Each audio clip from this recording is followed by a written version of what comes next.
La trisomie 18 se caractérise par la présence d'un chromosome 18 en trop, au sein de certaines cellules de l'organisme ou dans chacune de ces cellules. Deux formes de la maladie sont connues et la sévérité de la trisomie en dépend. Définition de la trisomie 18.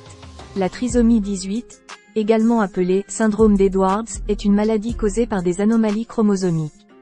Elle se définit par des anormalités à différentes parties du corps. Les patients atteints de trisomie 18 présentent généralement des perturbations dans leur croissance, avant la naissance, retard de croissance intra-utérin, ainsi qu'un poids anormalement faible. D'autres signes peuvent également s'apparenter à la maladie, atteinte cardiaque, déficience d'autres organes, etc.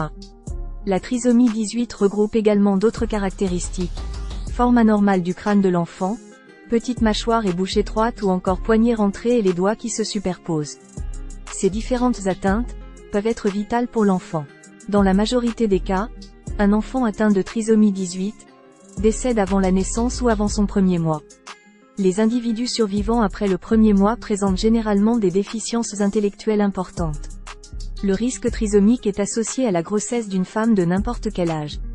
Par ailleurs, ce risque est accru dans le cadre d'une grossesse tardive.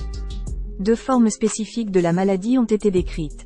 La forme complète, qui concerne près de 94% des bébés trisomiques. Cette forme se caractérise par la présence d'une triple copie, au lieu de deux, du chromosome 18, dans chacune des cellules du corps. La plupart des bébés atteints de cette forme décèdent avant la mise à terme de la grossesse. La forme mosaïque, qui touche, quant à elle, près de 5% des bébés atteints de trisomie 18. Dans ce contexte, la triple copie du chromosome 18 n'est visible que partiellement au sein de l'organisme, dans certaines cellules uniquement. Cette forme est moins sévère que la forme complète.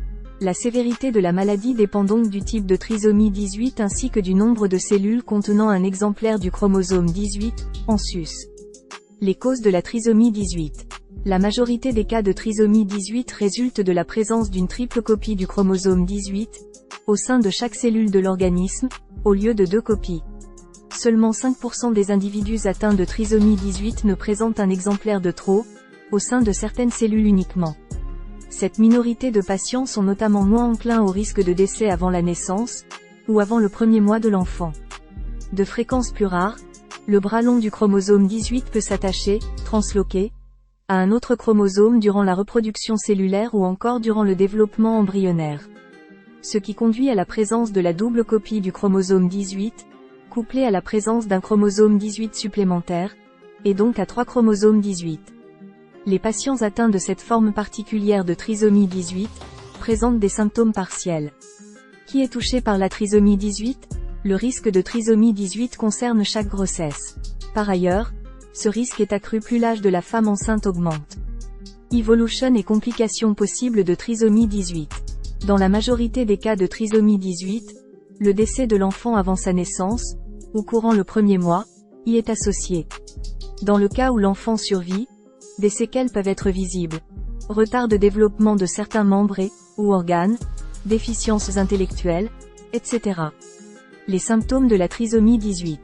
Des signes cliniques et des symptômes généraux peuvent s'apparenter à la trisomie 18. Une tête plus petite que la moyenne. Les joues creuses et une bouche étroite. De longs doigts qui se superposent. De grandes oreilles placées très bas. Des malformations au niveau de la fente labiale. D'autres caractéristiques de la maladie peuvent être visibles. Des atteintes rénales et cardiaques.